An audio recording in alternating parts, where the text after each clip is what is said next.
Trump और मोदी के बीच में जो बैठक का इंतजार था वो बैठक खत्म हो गया है और बैठक में प्रधानमंत्री मोदी ने काफी जोरदार तरीके से, प्रभावशाली तरीके से भारतीय नाविकों की हत्या का मामला उठाया। मोदी ने ट्रंप के सामने साफ तौर से कहा कि भारतीय नाविकों की सुरक्षा की जिम्मेदारी सुनिश्चित करनी होगी। साथ ही उन्होंने ये भी कहा कि स्ट्रेट ऑफ हॉर्मुज का खुला रहना बेहद जरूरी है और जो जलमार्ग होते हैं उसमें कहीं कोई रुकावट नहीं आनी चाहिए। उधर ट्रंप ने भी इस बात को स्वीकारा और उन्होंने कहा कि प्रधानमंत्री देखने में एंजल की तरह तो भले ही लगते हैं लेकिन बहुत ही टफ नेगोशिएटर हैं। काफ़ी सख्ती से वो किसी चीज़ को लेकर डील करते हैं। भारत अमेरिका डील को लेकर भी ट्रंप ने यहाँ पे उम्मीद जताई कि भारत अमेरिका डील बहुत जल्द होगा यहाँ पे, और बहुत सारे मुद्दों पर बातें निकलकर सामने आई है। यहाँ पे ये जो बातचीत हुई इसको किस तरीके से देखा जाए, आगे ऐसे समय पे बातचीत हो रही है जब 22 तारीख को यूएस की तरफ से ट्रेड रिप्रेजेंटेटिव आ रहे हैं यहाँ पे। अब ट्रेड डील को लेकर क्या बात आगे बढ़ेगी। पिछले 16 महीने में दोनों देशों के बीच में रिश्ते में जो एक उतार चढ़ाव देखने को मिला था, कड़वाहट देखने को मिली थी कई बार, क्या वो कड़वाहट अब दूर होती हुई दिखेगी? और भारत की भूमिका को जिस तरह से सराहा पर डोनाल्ड ट्रंप ने, क्या आने वाले दिनों में ये रिश्ते वापस उतने ही गर्मजोशी वाले हो जाएंगे जो 16 महीने पहले हुआ करते थे? ये सारे मुद्दे ऐसे हैं जिसके विश्लेषण आज हम करेंगे आवाज अड्डा में। नमस्कार, मैं लक्ष्मण राय और हमारे साथ शामिल होने वाले मेहमानों से आपका परिचय कराऊं। इससे पहले सुन लीजिए कुछ देर पहले प्रेस कॉन्फ्रेंस जो हुई है बैठक के दौरान, उसमें प्रधानमंत्री मोदी और डोनाल्ड ट्रंप ने क्या कुछ कहा है। एक्सेलेंसी, पश्चिम एशिया में शांति के जो प्रयास में प्रगति हुई है इसके लिए मैं आपका अभिनंदन करता हूँ। आपके इन प्रयासों के कारण पश्चिम एशिया में शांति की एक नई किरण नजर आ रही है और हम आशा करते हैं कि इस चिरस्थायी शांति बनेगी। एक्सेलेंसी, आप और हम सभी इस बात से सहमत है कि हॉर्मुज का खुला रहना एक वैश्विक अर्थव्यवस्था के लिए बहुत ही अनिवार्य है। एक्सेलेंसी, हम हमेशा कहते रहे हैं कि फ्रीडम ऑफ नेविगेशन सुनिश्चित होना चाहिए और इस पर हम सब ने मिलकर के बल देना चाहिए। एक्सेलेंसी, आप जानते हैं कि मैरीटाइम ट्रेड की दुनिया में भारत के लाखों सी फेरर्स आज दुनिया के अलग अलग समुद्र में अपनी सेवाएं दे रहे हैं, विश्व की प्रगति में बहुत बड़ा योगदान दे रहे हैं और मैं समझता हूं कि उनकी सुरक्षा भी उतना ही महत्वपूर्ण है। एक्सेलेंसी, समझौते के लिए शांति के प्रयासों में आपने भरपूर प्रयास किया है। मुझे पूरा विश्वास है कि समझौते में सी फेरर की सुरक्षा भी सुनिश्चित होगी और उसको प्राथमिकता मिलेगी। We had in particular some very good conversations with Prime Minister Modi, India, and we're doing trade deals. We're doing a lot of things. A lot of things are happening between the United States and India. The United States is doing the best we've ever done. We have over $19.2 trillion coming in, and we're building factories, we're building everything, and Prime Minister is building a lot in the United States. He's spending a lot of money in the United States, so we appreciate that job. But I just want to say he's been my friend for a long time now, and we've always had a great relationship, and it's great to be with you. Thank you very much. Great to be with you. Thank you.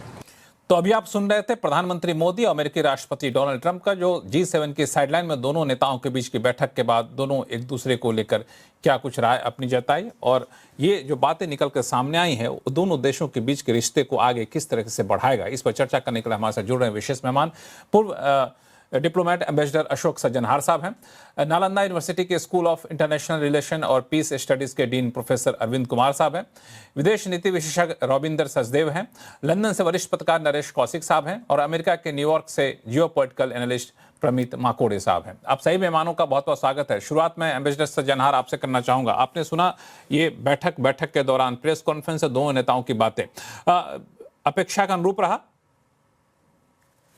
जी, बहुत धन्यवाद लक्ष्मण जी मुझे आमंत्रित करने के लिए। जी, जो कुछ देखिए परोक्ष रूप से कहा जाता है इन मुलाकातों में, वो तो उसी बिल्कुल ऐसा ही एक्सपेक्टेड था जो प्रधानमंत्री मोदी कहेंगे, हॉर्मुज का मुद्दा उठाएंगे, स्ट्रेट ऑफ हॉर्मुज, जो वहां पर शांति होनी चाहिए, सुरक्षा होनी चाहिए, और बड़े पुरजोर शब्दों में उन्होंने अपने सी फेयरर्स, हमारे जो नाविक हैं, उनके बारे में भी उन्होंने इसका कहा। और यही बात उन्होंने कही थी कल भी जब एक प्लेनरी सेशन हुआ था और उसमें प्रधानमंत्री मोदी को बोलने का के लिए आमंत्रित किया गया था, तो तब भी उन्होंने नाविकों के बारे में कहा, क्योंकि भारत के जो नाविक हैं करीब 3,20,000 में दूसरा नंबर है संख्या का, और उसमें अभी 3 हमारे नाविक मारे गए हैं, क्योंकि वो अमेरिका ने उनके ऊपर उनकी जो, हालांकि वो इंडियन फ्लैग वेसल नहीं था, वो पलाव का फ्लैग वेसल था, परंतु फिर भी वो भारतीय नागरिक थे, और 3 जहाजों पर जो हमले हुए उसमें ज्यादा मात्रा में भारतीय नाविक ही थे।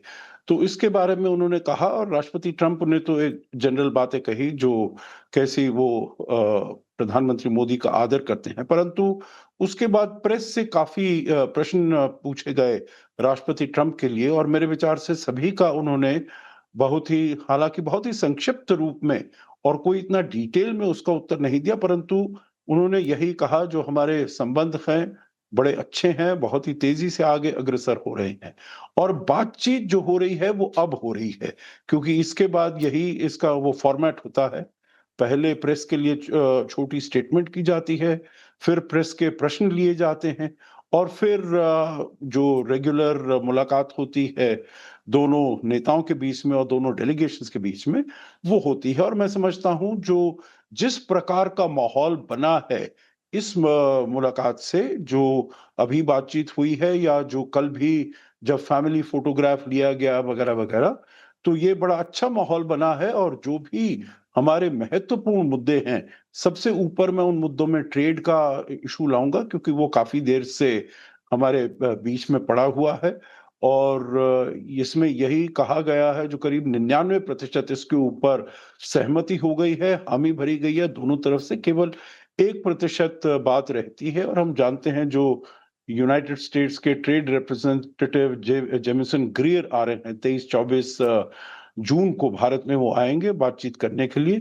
तो मैं बहुत आशा करता हूं जो उससे जो भी आखिरी थोड़ा बहुत पेच रह गया हो उसको भी सॉल्व किया जाएगा, और ये ट्रेड डील आगे बढ़ेगी। ट्रेड डील अगर हो जाती है तो मैं समझता हूं बहुत ही बड़ा न केवल कॉन्फिडेंस बिल्डिंग मेजर होगा, जो दोनों देश अपने संबंधों को आगे ले जाना चाहते हैं और सुदृढ़ और मजबूत करना चाहते हैं, परंतु एक सब्सटेंटिव तरीके से अभी हमारा ट्रेड दोनों देशों के बीच में करीब $200 बिलियन का हो गया है। इसको हम चाहते हैं $500 बिलियन का किया जाए 2030 तक। तो उसकी तरफ हम अग्रसर हो सकते हैं। उसको पाने के लिए खाली ये है जो अमेरिका को ये भी कहना होगा, जो उसकी 301 इन्वेस्टिगेशंस और इस प्रकार की जो चीजें हैं उसको वो परे रखेगा। और हम ये लोग ट्रेड डील अगर है तो उसमें ये एम्बेसडर सज्जनहार साहब, investigations इस पे हम लोग आगे चर्चा करेंगे शो में चल के, ट्रेड डील को लेकर उसकी बारीकियां कैसे सुलझाई जाएंगी।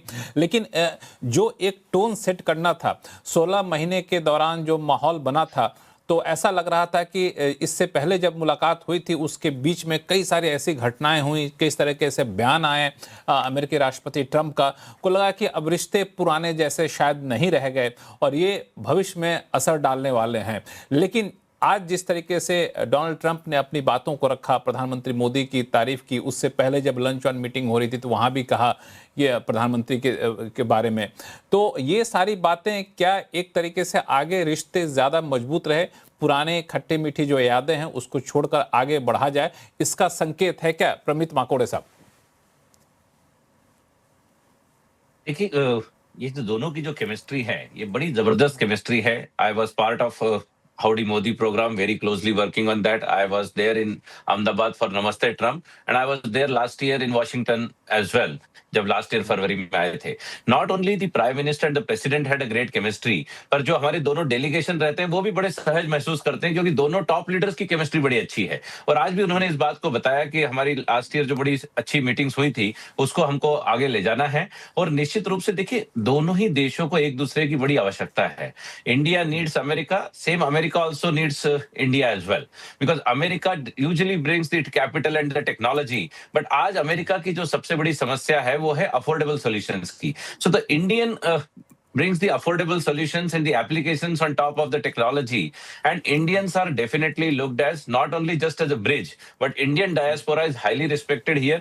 ये जो मीडिया में बताया जाता है कि बड़ा खटास हो गई है और बड़ा निगेटिव सेंटिमेंट है, इसको मैं पूर्ण रूप से सही नहीं मानता हूं.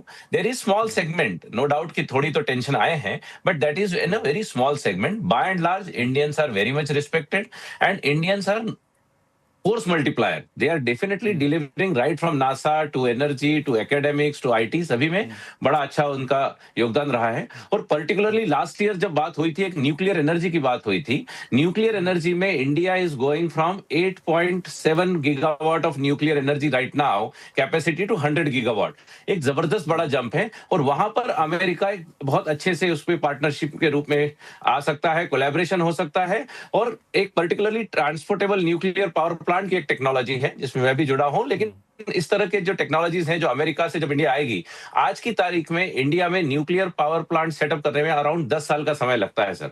उस समय को अगर आप 3 साल के अंतर में power plant, nuclear power plant establish करें, तो that will be a great thing to achieve that ambitious goal of 100 gigawatt. Because India is power hungry, energy hungry, और आर्टिफिशियल इंटेलिजेंस की दुनिया में आपको भी पता होगा एनर्जी